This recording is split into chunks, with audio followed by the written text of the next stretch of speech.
I don't understand why you insist on learning things the hard way, Trey, but you gonna learn. Oh yeah, you gonna learn.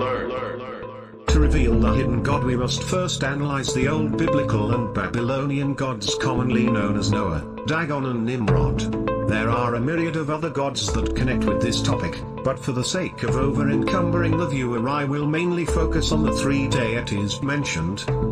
Dagon, a god of the Philistines. The Etymologicum Magnum says that Dagon was Saturn, others say he was Jupiter, others say Venus, whom the Egyptians worshipped under the form of a fish. The derivation of the name Dagon, as that of a fish god, is from a fish. The Hebrew word Dagon signifies a fish, say the etymologists, from its fertility, and corn from its increase. We add that Dagon may at the same time allude to preservation, as a fish is preserved in the water, to preservation, as corn is preserved in the earth, both in reference to newness of life. For indeed Dagon is called Siton, the god of corn, because he discovered bread corn, say the mythologists, and, no doubt, mankind received the use of bread corn from him. Dagon, says Sanchuniathon, was akin to Cronus, that is Saturn, but Saturn was also Noah, and thus, Noah is Dagon. Sanchuniathon also informs us that Dagon, after he had found out bread corn, and the plough, was called Zeus Aerotrios, the god of the plough. How exactly this points to Noah, who is described as a husbandman, that is a farmer, needs no remark. The Phoenician author Sanchuniathon also says Dagon means Siton, that being the Greek word for grain. Sanchuniathon further explains, and Dagon, after he discovered grain and the plough, was called Zeus Aerotrios. The word aerotrios means plowman, pertaining to agriculture. Dagon was represented as a man with the tail of a fish. There can be no doubt that he was connected with the Canaanitish system, as Derceto or Atargatis, the same as Ashtoreth, was worshipped under a like mixed shape at Ashkelon. In form he is the same as the Assyrian god supposed to correspond to the Roman god Saturn. The Hebrew doctrines say this idol Dagon was made from the navel downward in form of a fish, but the navel upward in form of a man. This they collect from Samuel 5:4. The two palms of his hands were cut off upon the threshold. And furthermore they say, the idol Dagon had his name from the Hebrew dag, signifying in the holy language, a fish, according to which description we may English him, the Philistine Neptune. Others derive the name from Hebrew Dagon, signifying corn, and they say that he first invented the use of the plough, and corn, whence they translate him Jupiter Aerotrios. In this respect we call him the Philistines Saturn, because antiquity makes Saturn the first inventor of agriculture, and therefore paints him with an hook or scythe in his hand, as being the fittest hieroglyphic for agriculture. A description of the Saxon Caesar, or Saturn, is given, which declares him to be an old man, standing on a fish, with a basket of fruits and flowers in his right hand, and a wheel in his left. I think this connects him clearly with the old Sidonian idol, Dagon, of which we read in the scriptures. For the term Dagon implies corn of all sorts, and it is known that Saturn ruled over agriculture, and of course over corn.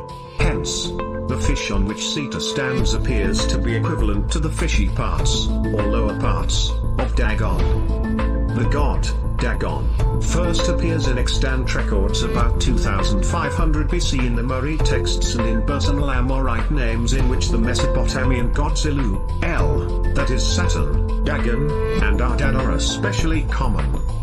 Joseph Fontenrose first demonstrated that, whatever their deep origins, at Ugarit, Dagon was identified with El, that is, Saturn. Dagon is likewise identified with Bacchus, the god of wine, who was known as Ichthys, the fish god, before Jesus was born. Alexander Hislop, author of the To Babylons, states that Jesus began to be popularly called Ichthys, that is, the fish, manifestly to identify him with Dagon. Greek Dionysus is the equivalent of Roman Bacchus, and both are known as gods of the wine and viticulture. And it is no secret the character of Jesus is always found around the symbolism of fish, bread, and wine. Transubstantiation is the change whereby, according to the teaching of the Catholic Church, the bread and the wine used in the sacrament of the Eucharist become, not merely as by a sign or a figure, but also in actual reality the body and blood of Christ. The Catholic Church teaches that the substance or reality of the bread is changed into that of the body of Christ and the substance of the wine into that of his blood, while all that is accessible to the senses remains unchanged. What remains unaltered is also referred to as the accidents of the bread and wine, but this term is not used in the official definition of the doctrine by the Council of Trent. The manner in which the change occurs, the Catholic Church teaches, is a mystery. The signs of bread and wine become, in a way surpassing understanding, the body and blood of Christ. Dagon equals fish, Saturn equals bread, Bacchus equals wine. And they further prayed to Saturn, "Give us this day our daily bread." Because the very name of Saturn was derived from the word satu, to sow, as corn is sown in the earth, and Sator, the sower. The Philistines had a god they called Dagon, from dag equals a fish, and on equals the sun equals the fish sun, or the sun in Pisces. Just as Jesus, Ichthyes, personifies the sun in the age of Pisces. In this we see a solid connection between Dagon and Jesus, and thus, Saturn is Noah, Noah is Dagon, Dagon is Jesus, Jesus is Saturn, in layman's terms. Jordan Maxwell even pointed out, the Hebrews themselves worshipped Dagon as Noah. The mythical Hebrew male was adapted from the Babylonian account of Gilgamesh, although their Bible stated he was a Philistine god. The Christian Catholic faith today represents him and worships him as well, using the crown for their demigod the Pope. Using the ancient fish god's staff and crown, why do humans so ignorant and needy not question any of the origins of these symbolic meanings? Bel is Cronus, or Saturn. He was the father of the gods, and the father of the gods was also known as Janus, who was called the god of gods, from whom the gods had their origin. Now, Ovid makes Janus say of himself, "The ancients called me Chaos," and Chaos was the Greek god of confusion. Homer proclaims Janus and Saturn to be two titles of the same person. Dagon, the fish god, represents the deity Noah as a manifestation of the same patriarch who had lived so long in the waters of the deluge. As the Pope bears the keys of Janus, who was also previously shown to be Saturn, so he wears the mitre of Dagon, the two-horned mitre, which the Pope wears when he sits on the high altar at Rome and receives the adoration of the cardinals, is the very same mitre worn by Dagon, the fish god of the Philistines and Babylonians. Kronos or Saturn was no particular deity, but the universal numen of the whole world. This is plainly affirmed by Dionysius of Halicarnassus, where, commending the fertility of Italy, he writeth thus, "Wherefore it is no wonder, if the ancients thought this country to be sacred to Saturn, they supposing this god to be the giver and perfecter of all happiness to men, whether we ought to call him Kronos, as the Greeks will have it, or Cronus as the Romans, he being either way such a god as comprehends the whole nature of the world." But the word Saturn was Hetrorian, which language was originally Oriental, and being derived from Hebrew Satur, signifies hidden, so that by Saturn was meant that hidden principle of the universe, which containeth all things, and he was therefore called by the Romans, Deus Laches, the hidden god, as the wife of Saturn in the pontifical books is Latius Saturni, and the land itself, which in the Hetrorian language was Saturnia, is in the Roman Latium, from whence the inhabitants were called Latins, which is as much as to say, the worshippers of the hidden god. This is the same as the first principle of the Egyptian triad called Amun, which signifies hidden, or Jupiter Amun. Jupiter is visibly derived from the Hebrew word Jehovah, which was read differently Jehu or Jau, which signifies the being that is, the self-existent being. To this Jau was added the word father, or pater, and hence came Jau Pater, or Jupiter of the Romans. The Greeks translated the word Jau by Zeus. This word Zeus they changed into Dios, and by adding Pater called the supreme god Diospiter, the father of life.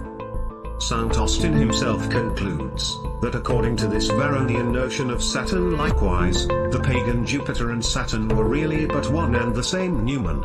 Therefore, we may with good reason affirm that Saturn was another name for the supreme god amongst the pagans. It signifies that secret and hidden power, which comprehends, pervades, and supports the whole world. According to tradition, declares Dr. Hermann Hohe, Saturn, Nimrod, fled from his pursuers to Italy. The Apennine Mountains of Italy were anciently named the Mountains of Nemrod, or Nimrod. Nimrod briefly hid out at the site where Rome was later built. The ancient name of Rome before it was rebuilt in 753 BC was Saturnia, the site of Saturn's, Nimrod's, hiding. There he was found and slain for his crimes. Likewise, the worship of this hidden god is still prominent in the Catholic Church today. The Pope, as the fountain of knowledge or head of the mysteries in the Church of Rome, holds the same position as did Nimrod at the head of the Chaldean mysteries. Nimrod, as god of the Chaldean mysteries, was known as Saturn. Saturn and mystery are both Chaldean words, and they are correlative terms. As mystery signifies hidden system, so Saturn signified a hidden god. To those who were initiated the god was revealed, to all else he was hidden. Now, the name Saturn in Chaldee is pronounced Satyr, but consists only of 4 letters, thus stir. By way of gematria, apply the value of the letters in the Hebrew or Chaldee alphabets, and you have the number 666.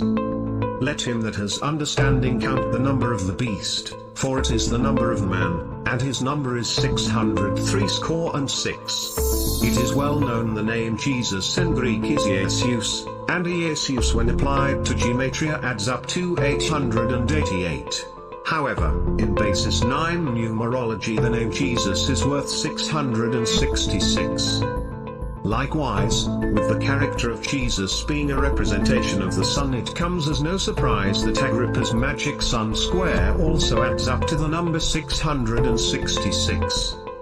Now, it is necessary to mention it is no coincidence that we find Saturn, Jesus and the sun bearing this apocalyptic number, no matter which method of numerology be applied.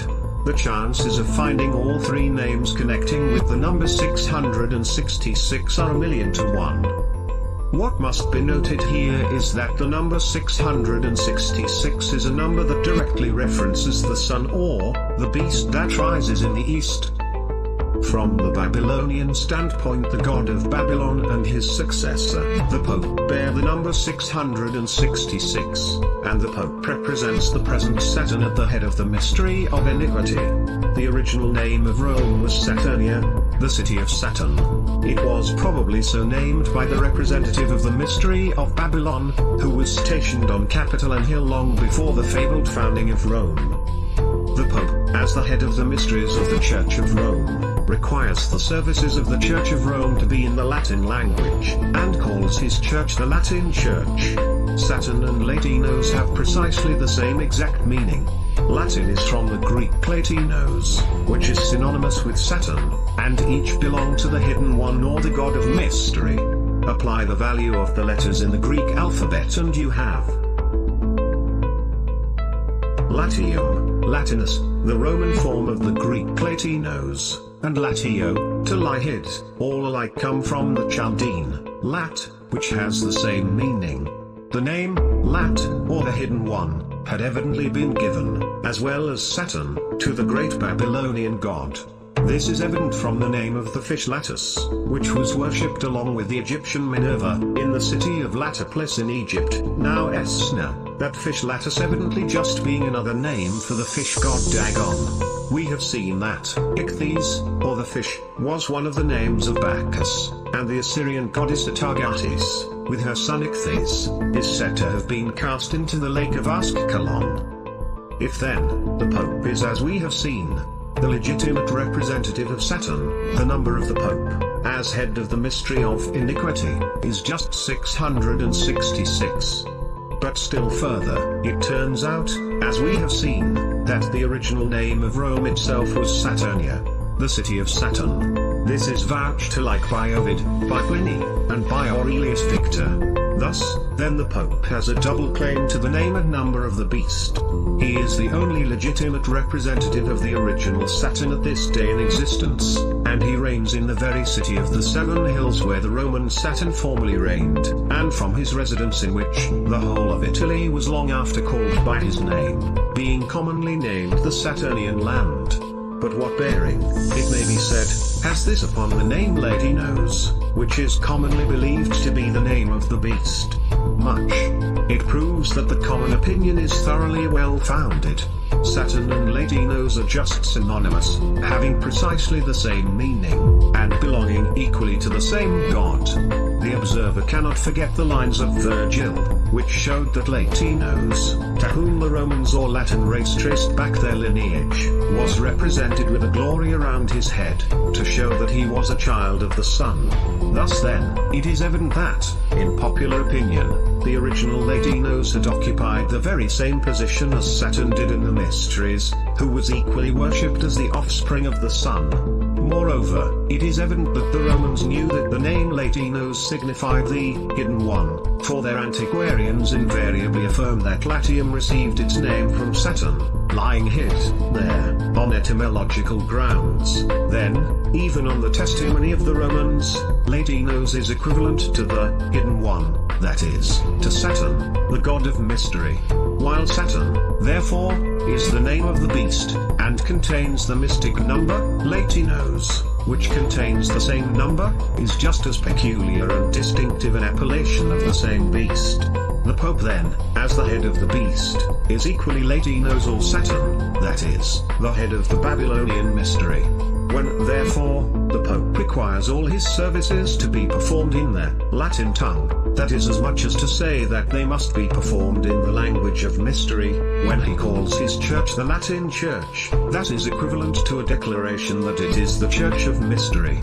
Thus then, by this very name of the Pope's own choosing, he has with his own hands written upon the very forehead of his apostate communion its divine apocalyptic designation, Mystery Babylon the Great. The Pope, therefore, undoubtedly bears the number of the beast, or that man of sin. The city of Rome is Saturnia, or the city of Saturn, their hidden god, the god of the mysteries, whom the Pope represents. The Latin Church being the church of the mystery, and the Latin tongue being the language of the mystery, is the reason why the Pope, who bears the number of the mystery, requires the services of the mystery held in the church of the mystery to be conducted in the language of the mystery. And in no way is this secluded to the Roman Catholic Church, as it is no secret that the basis for Christianity and its teachings lay on the foundation of the Roman Catholic Church, and as it has been shown and proved that Saturn masquerades in the guise known as Jesus Christ, the child of the sun, with a glory around his head. Hence, the hidden god Saturn.